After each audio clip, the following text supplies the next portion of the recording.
Le doy la bienvenida en el estudio a Amado Avendaño, integrante de la Coordinación Nacional de Somos México, Somos MX, como se le conoce también. Gracias por estar aquí, Amado. Guillermo, muchísimas gracias por la invitación. Bienvenido. Presentaron ante la Cámara de Diputados, le entregaron a la diputada Kenia López Rabadán, en su calidad de presidenta de la mesa directiva, un documento que contiene la propuesta de reforma electoral que está haciendo la organización política Somos MX. ¿Qué proponen a grandes rasgos, claro, en este documento que entregaron a la Cámara de Diputados? Mira, Guillermo, como una fuerza política emergente, una de las responsabilidades que creo que tenemos es decir qué queremos hacer en este tema. Y para eso juntamos a 5 especialistas, entre ellos Leonardo Valdés, Lorenzo Córdoba, expresidentes del INE, IFE, y también a los exconsejeros Arturo Sánchez, Marco Antonio Baños y Rodrigo Morales. Ellos 5 son los integrantes de esta comisión que nos ayudó a redactar esta propuesta, que entre otras cosas tiene cosas que le hacen mucho sentido a la gente. Por ejemplo, que los partidos políticos que tengan recursos del crimen organizado pierdan el registro. Que le pongamos un alto al chapulineo a través de las elecciones primarias abiertas, simultáneas, obligatorias. Esto implica que los partidos, para elegir sus candidatos, tendrían que hacerlo el mismo día todos, y así no están con que si no quedo aquí voy a ver en dónde me acomodo. Eso inhibe un poco el chapulineo. El chapulineo es saltar de un partido a otro. El chapulineo político, que es algo que le molesta mucho a la gente. La otra es, para cuestiones de transparencia, lo que se le llama la chequera única.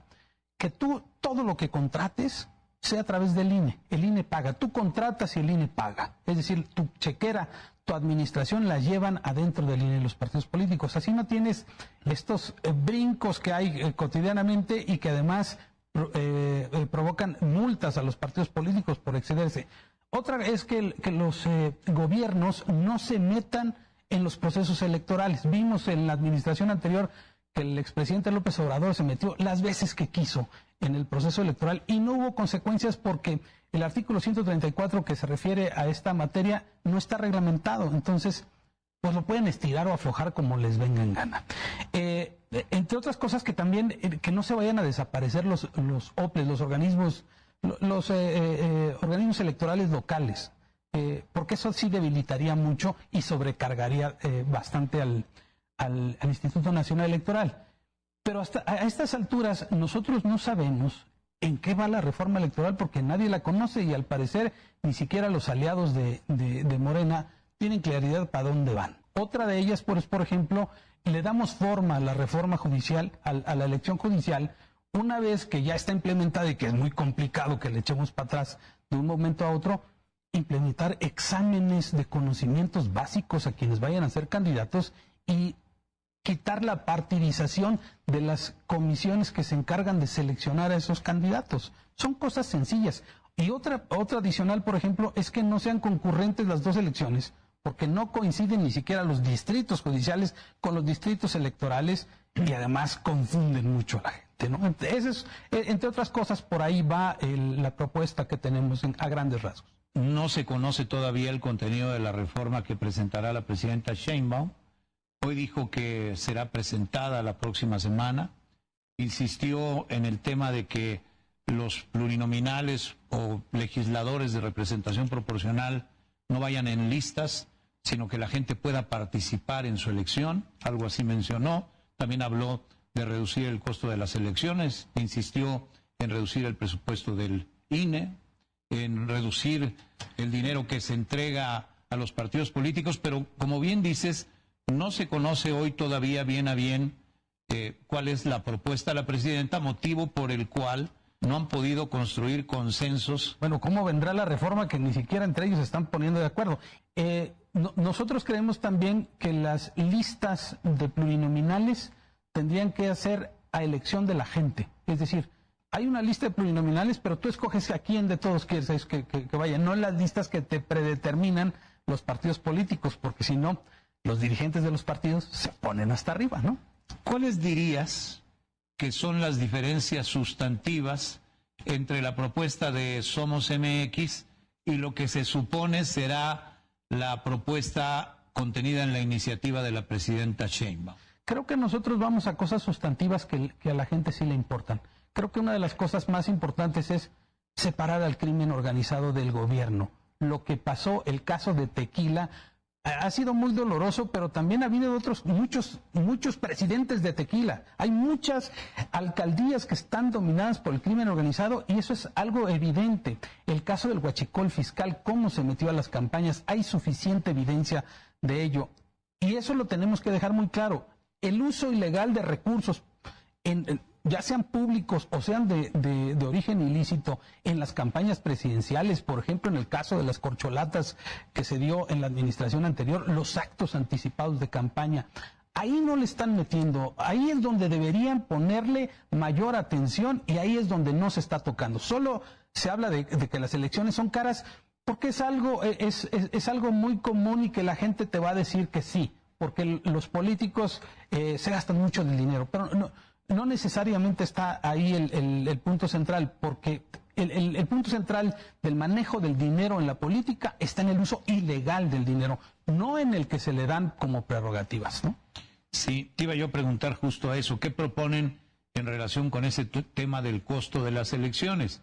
Que lo que la presidenta aparentemente estaría proponiendo es reducir el monto del presupuesto al INE para los procesos electorales, por un lado, y por el otro, reducir las prerrogativas a los partidos políticos, que no es otra cosa que el dinero público que se entrega a los partidos para que hagan uso de él durante las campañas electorales. Eso no va a hacer que las elecciones sean más baratas. Lo que va a hacer es que busquen recursos en otros lugares, en primera instancia, y que se debilite el sistema de partidos políticos y se debilite el servicio profesional electoral. Muy buena parte, alrededor del 40% del presupuesto del INE es para reponer tu credencial de elector. Si le vas a recortar el presupuesto al Instituto Nacional Electoral, lo que va a disminuir es la calidad de las elecciones y la confiabilidad que aún tenemos en los procesos electorales, pues porque ya nos dimos cuenta que todavía funcionan, porque el servicio profesional electoral sigue funcionando. Quizá la herradura de la democracia ya está tocada, pero el servicio profesional electoral sigue funcionando muy bien. Me hablabas acerca de los pluris. Sí. ¿Qué proponen concretamente en la propuesta de Somos MX en relación con la representación proporcional? Que la representación, nosotros aspiramos a una representación pura. ¿Qué significa esto? Que si tú tienes 54% en tu partido, tienes 54% de los votos, te toca el 54% de las curules, de los espacios en el Congreso, no 74 como ahorita, evitar la sobrerepresentación.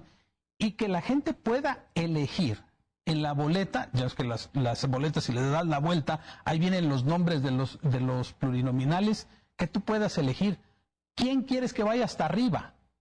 Entonces, eso cambia la ecuación. El plurinominal no está seguro al entrar a la boleta.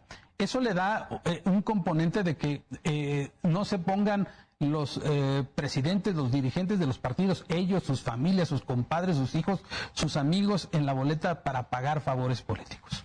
¿Qué esperas que suceda, Amado Avendaño, con la propuesta de Somos MX? Porque una cosa es arrastrar el lápiz, claro, preparar una propuesta, convocar a especialistas como los que convocaron, los nombres que ha citado de estos ex consejeros presidentes en el Consejo del INE o del IFE, o ex consejeros del propio instituto. Pues el hecho de convocarlos ya habla de una seriedad para presentar una propuesta viable y democrática. Pero la pregunta es, ¿qué va a pasar con ella, ¿no? Creo que es la responsabilidad de una fuerza política emergente como nosotros tener propuesta. Eso es lo fundamental. Yo no he visto que otras fuerzas políticas que ya están establecidas hagan una propuesta seria. Las únicas dos propuestas de las que tengo conocimiento es de la que juntaron los guardianes de la democracia a través de un poco más de 130,000 firmas y también las fueron a entregar un grupo de ciudadanos, que por cierto yo la firmé también, un grupo de ciudadanos que presentó esa iniciativa ante la presidenta de la Cámara de Diputados, Kenia López Rabadán, y la nuestra. Nuestra obligación es tener una propuesta, que la gente sepa que sí tenemos una propuesta. Porque en determinado momento, si ni siquiera tenemos una propuesta, si ni siquiera se la damos a conocer a la sociedad, pues entonces no estamos empezando con el pie derecho en nuestro propósito de proponer algo distinto a lo que estamos viendo en el país, ¿no? Pues ya veremos, falta ya poco tiempo para saber qué ocurrirá con esta serie de propuestas en torno a una reforma electoral, pues empezando por la propuesta oficial, pues vamos a ver. oficialista, que será la que envíe la presidenta Sheinbaum, y ya veremos si Morena logra completar los votos para lograr la mayoría calificada que requiere por tratarse de una reforma constitucional. Han tenido mucha actividad en Somos México a lo largo de los últimos meses para poder realizar el número de asambleas a que los obliga la ley y recabar el número de firmas a que los obliga la ley para convertirse en partido político. ¿Cómo van? Es correcto. Concluimos este fin de semana, que era el último que teníamos para realizar asambleas. Concluimos simbólicamente en Uruapan, Michoacán. Ahí cerramos el ciclo de asambleas. Yo estuve este domingo en Uruapan, Michoacán. Ahí concluimos con la última asamblea. Y hemos logrado hasta ahora, tenemos hasta el día 27 para lograr el número de firmas que se requieren.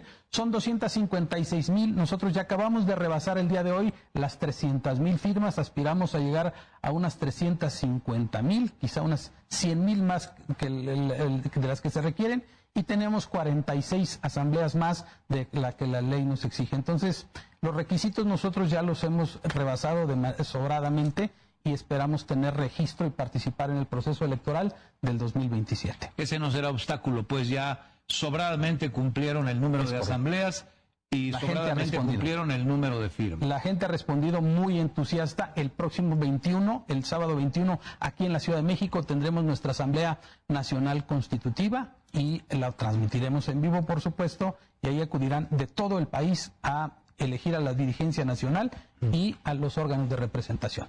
¿Qué plantean ustedes respecto a la elección judicial? Ya me habías dicho algo en un comentario inicial.